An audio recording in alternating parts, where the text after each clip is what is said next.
Hello, I'm Jeff Whitener along with Ray Halbrook, and we are bringing you the Viking Insider program here for Jefferson College.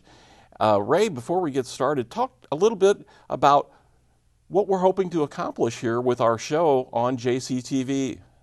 Well, absolutely. It's something that we're just going to take a look at, just the in-depth look at players, coaches, maybe even talk about some of the folks' parents, kind of that whole in-depth Viking look at what it's like to be a Jefferson College Viking here. There's an amazing amount of great programs here, and we just want to be able to cover that and highlight for the guys. Well, and getting that word out to the community, I think, is really important that folks know that not only is this someone where their kids can come, but this is some place that the whole family can enjoy a lot of different things. Not only the athletic programs that come out and watch and support, but also some of the other great things, the great events that happen here at the college as well. And it's really a place that can be a focal point of the community for Jefferson County. Absolutely. I think that there's a lot of untapped potential here at Jefferson College to take a look at. We've had a lot of parents from high schools come and take a look and, well, what's really going on over here at Jefferson College? Well, we're going to give you a chance to take a look at that, up close and personal. And we hope to accomplish being able to kind of get that vibe of what Jefferson College athletics is about. And we certainly want to thank JCTV for the opportunity to bring this to you and a partnership with what we do. And it's a situation that, like Ray said, we're going to take you behind the scenes as much as possible on how these different programs work, how these different events work. And I'll talk to the people involved, whether they're administrators, coaches, players, as you mentioned, parents, everyone involved with the program.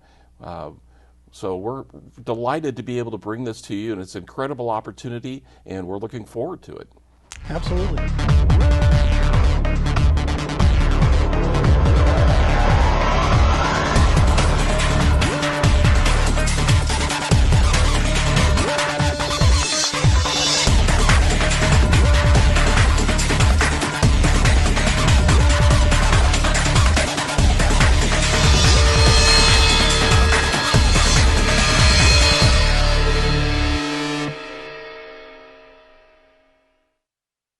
When I first walked on campus at Jefferson College, I was so excited. I knew I wanted to be here. This is amazing. This is where I belong. Jefferson College offers the quality, flexibility, and affordability that I'm looking for. The beautiful campus and friendly atmosphere make me feel welcome. You belong here. You belong here. You belong here. You belong here. You belong at Jefferson College. Classes start soon. Learn more at jeffco.edu. Welcome back to Viking Insider. Ray Halbrook here. We're going to catch up with a couple of the players from the soccer team here today for Jefferson College.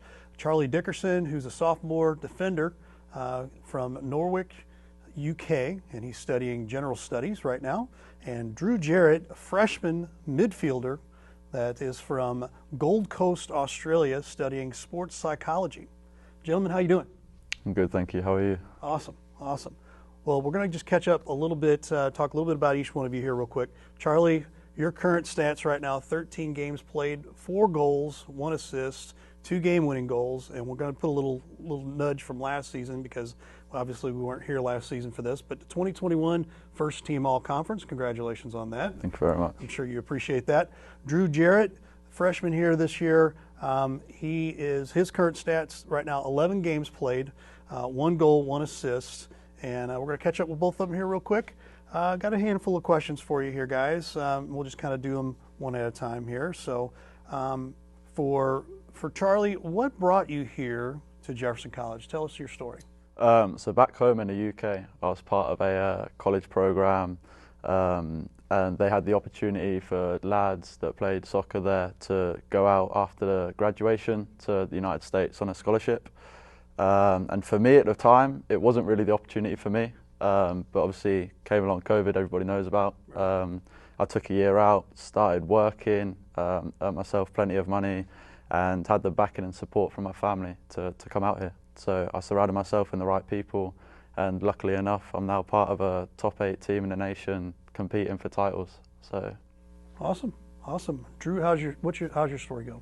Yeah, so I have a coach at home that's been telling me for the last few years that this opportunity is once in a lifetime, and that it's definitely something you want to do.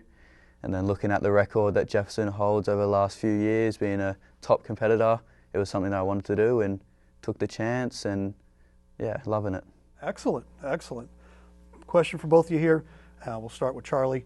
How has the season been going thus far? I know we mentioned earlier in the show here with Coach Leo Driscoll, you guys are ranked number 8th in the nation, so I would imagine things are going pretty well, but just would like to hear from the players here. Yeah, I don't think we could have written it any better, to be honest. We've had a busy schedule so far. Some of the games we've played have been crazy. I mean, 3 games in 4 days is a bit unheard of, but the lads as a team have got through it, supported each other. I mean, we're 10-1-2 now, our record, so the games that we've drawn and lost, supposedly the schedule has this influence, but no, the training's been crazy. Motivation's been high, the lads have been enthusiastic, the team chemistry, the bond that the players have in and out and off the pitch, yeah, it couldn't be any better. We've got a great bunch of lads. Awesome. Drew, how do you think the season's going? Yeah, I think the depth in the squad speaks volumes. You know, our record is very well at the moment, and we just keep pushing and looking for the next game in hand. And there's always up, and just keep striving to keep going. And the squad's bond on and off the field is very well, and just keep looking forward to doing better. Great, great. What is a typical day here at Jefferson College look like for you guys? I mean, during the season, it's definitely busy for all of us. Typically, lads have class at 8 o'clock in the morning, run through until about 1 o'clock. So waking up is, I mean, some lads wake up at 6, some lads wake up at 5 minutes to 8 and get themselves ready to go to class. So depending on schedule, what they do that. Typically an hour in between class and training. We then train for about 2 hours. All meet down at the pitch 15 minutes early, do what we need to do, get prepared, stretch, and then we go in for a team warm-up.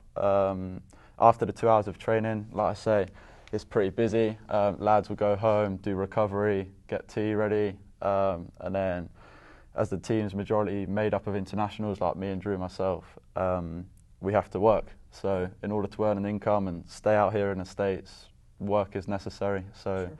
Lads do 5 till 10, 6 till 10, 6 till 11. So it's a very busy schedule with not a lot of rest. Drew? Yeah, so personally, my classes are at 8 o'clock, so it's an early wake up for me. But we all work through it, and classes finish around 12 to 1, which gives us, like Tico was saying, an hour or two to go through what we need, whether that's getting prepared for training, getting strapping done, eating, even sleeping if we need to catch up on that. And then just getting our recovery done after our session, which can be going to our physio room or stretching, staying behind, working with the boys, and then work at night. And that's typically our day in the fall semester. Well, there you go. Has there been much of a adjustment, you know, obviously probably a lot bigger adjustment coming over here to the States for both of you, but dorm life, what does that look like? Is there adjustment when the dorm life? Well, I mean, for a lot of us lads, before coming out here, obviously we're spending time with families, living with our families at home, but now you wake up to 3, I don't know how you put it, but 3 other lads in your apartment, whether they're messy, whether they're clean. It's not your mum doing the work for you now. So you get up, obviously the lads are there, you have to sort out the washing, you have to do the washing up, you have to prep your own meals. And I mean, the lads that I have in my apartment, I don't know about Drew, but we get on perfect. There's banter flying about, you chill out time, you get your stuff, you have your own rooms, and yeah, I mean, Jefferson have it pretty well over here. Nice. Drew, what does dorm life look like for you? Yeah, definitely the first week or 2 was challenging. It's a big difference, but it helps when all the boys are in the same boat. You know, we look after each other and help one another out, whether it's going to Walmart to get food, to get things for our room. Yeah, it helps when everyone looks after each other. Like Dick was saying, it's definitely different having roommates, let alone roommates from across the world.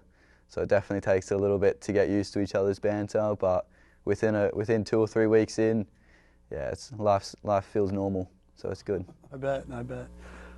So for both of you here, what or who inspires you in life? I think for me personally, it's going to have to be the people that love you, so family, girlfriend, if you have one. Those sort of people you sort of speak to every day through message. I know I have to speak to family and girlfriend and friends back at home at least once, maybe twice a week if I can.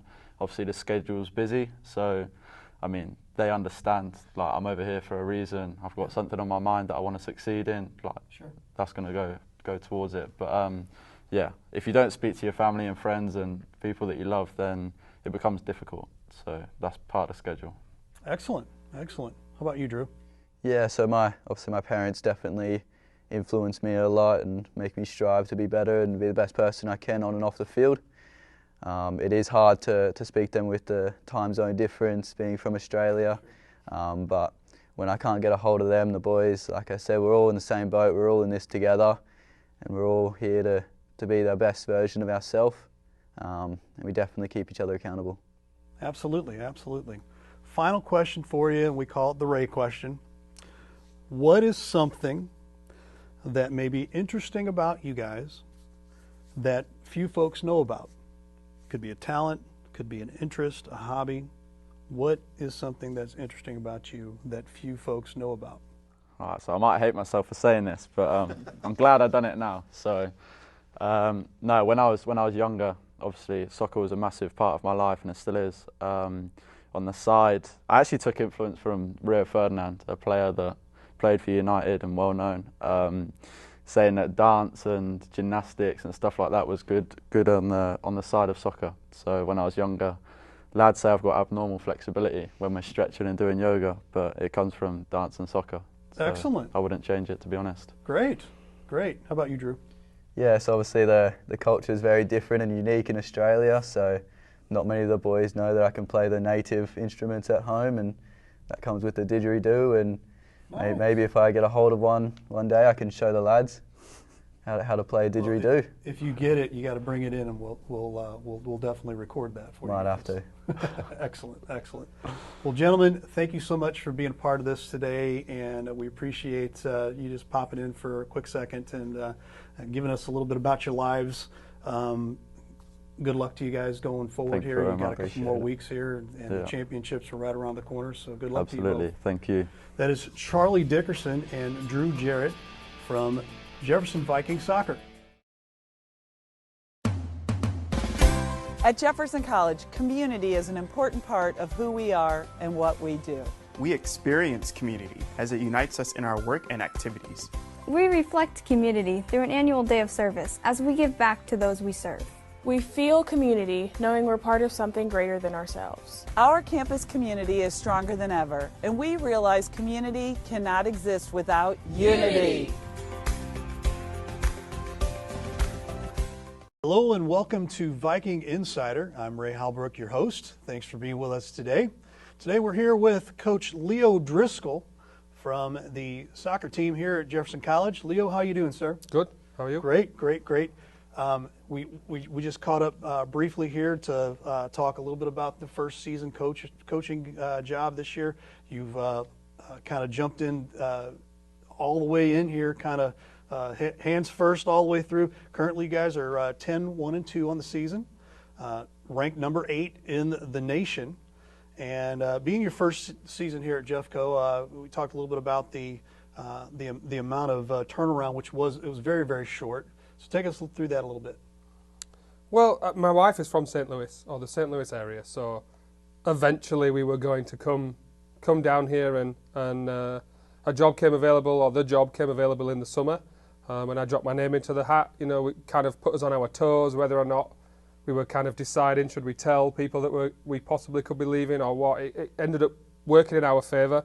A super quick turnaround. We had to put our house on the market, which just sold officially last week. Great. I had to tell all my previous players, all my previous management that this was happening, then come here, introduce myself to the new ones, both players and management again, and kind of familiarise myself with the policies that are different here and the facilities. The big bonus being here is that everything is on campus. So a lot of the changes that I had to make didn't involve finding transport, getting to know people in the area straight away because it's all right here on campus, which made things a lot easier for sure. Yeah. You're originally from Huddersfield, UK. Now tell us where that's at. So it's kind of between Manchester and Leeds. Okay. In the north part of England. And it's very pretty, Yorkshire, God's country they call it. Not too dissimilar to the landscape that's right around us here in Hillsborough. Great. But yeah, it's a nice place, but not nice enough for me to want to go home to. Oh, well, there you go. You're a graduate from Missouri Valley College and also North Iowa Area Community College, and you've kind of coached in both places as well. Give us a little background on that. So the coaching I feel like I've always wanted to be a coach, and the coaching started in my junior year of college. I had some options to go NCAA and didn't get the eligibility, and then when you file through the NAIA, they just kind of follow suit from whatever the NCAA says. So Missouri Valley came up with a kind of plan to involve me there in my non-eligibility year, my junior year. I actually moved on an academic scholarship, so not playing didn't affect, the cost of school, if you will, which it would have done at other schools. And it was kind of me asking and poking and prodding, is there a way I can help out with the JV program? So my junior year, I was coaching with the JV, and then kind of in and out practice with the varsity as I was regaining my fitness. And then in my senior year, stepped into the varsity team. But it was actually not long after I graduated that my head coach from NIAC called me back and said, "You just graduated, are you looking for some work? I can get you on an extension, a 1-year extension of your visa." And I went back there, obviously knew the surroundings, knew everybody, it's somewhere comfortable. We had a great support system there, an athletic director, Dan Mason, who kind of had my father figure at work, if you will. And we kind of set things up there with the men, worked closely with them. And then very quickly, when I got there, they announced that they wanted to start women's soccer and they wanted to go through the hiring process and kind of find somebody.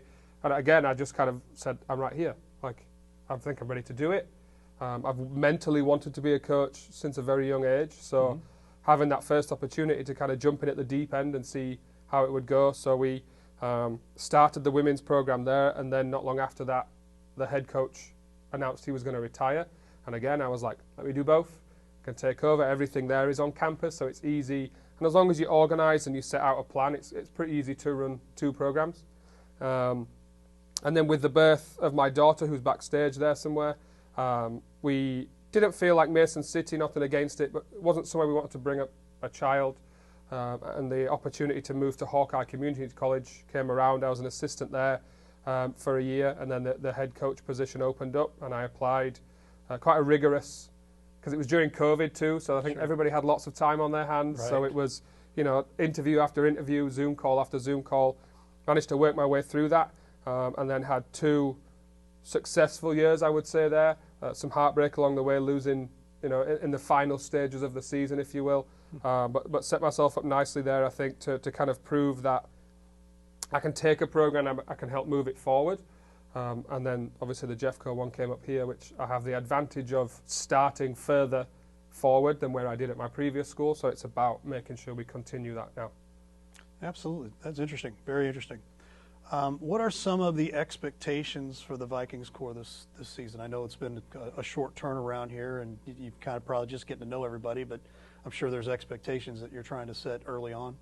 Yeah, I mean, I called a few rival coaches now. I guess I could call them rivals, but at my previous school they weren't rivals because we were a different division, and kind of told them about my interest in this position, and they said, with the right coach, with the right support, with the right players, it's a top 10 JUCO team in the country, one of the best in the country. And so the expectations that come with that are winning conference, which we did this year, so it's just a box ticked because it's an expectation. Right. We walk weirdly enough straight into the regional final because there's only one other team in our region.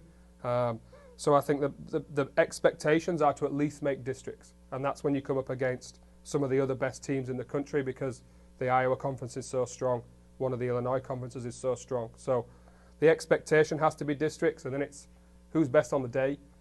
win or go home basically at that point. So we are fulfilling expectations right now. There's still some goals as a group that we have that we want to work through. But right now it's, we're on track, if you will. Great, great. Has there been much of an adjustment coming into this season, taking over as a head coach from previous jobs?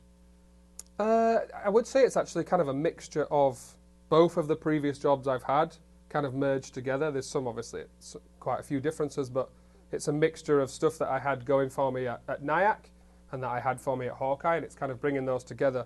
The adjustment has been more on a personal side. Obviously, moving with a 4-year-old is never easy, who doesn't really understand what's going on. Luckily, we have, a really supportive family that kind of helps her settle in. The wife walked straight into a job, which was obviously another tension has been eased there, but we're still finding a house. I'm currently living separately from my family as we're going through the season. So the adjustment professionally it's just new faces, new people to work with, new guys to get along with. Unfortunately, there's no girls team, but it's just taken right off where I was, just with different faces on the field for me now. Yeah, you are segueing into my next question here. You will be the women's soccer coach this spring. What do you expect the balance of taking on both squads to look like? I think as long as you're organised and you've got it planned out, again, having everything facility-wise on campus means that if we should have to change, this is due course. So if something should have to change, Mother Nature gets in the way. Little things like that, games could get changed on the schedule. We have the ability to work around those things. This is my first year as a coach where I'm not involved in both programs. So this was the adjustment year for me, figuring out, I've got way more time. Do I use that to do this? Do I spend more time with the guys? Do I try and spend some time with my family? So that was more of the adjustment. And getting the girls back on board, it's something everybody's very excited about. And hopefully that will be successful and we can kind of take the steps forward on that side as well and make that as solid and successful as the men's side has been. Absolutely, absolutely. We'll talk a little bit more about like the recruiting process, because I know usually during the off season, you have the time to do recruiting and, taking a look at people. What's that going to look like now that you've got both the men's and the women's team? Maybe it's twice as much work, but it's, recruiting, it's fun because you get to meet people. Obviously I recruit people first. The environment is very important, and I think that, a good team has good players, a great team has a good environment. So we kind of try and work as much as possible with trying to weed out people's personalities to see if they would fit. I wouldn't be going to watch them, I wouldn't be speaking to them on FaceTime if I didn't think they were good players, but it's about finding, what's their family like, how supportive are they? Are they going to be trying to get involved and sending me emails? And, it's very important that you recruit full packages. Right. The guys' side, if you look at the roster, majority of it is international. That's not necessarily something I want to stick to, but it's also something I have done at previous schools. So I have my connections and my contacts that set me up with players.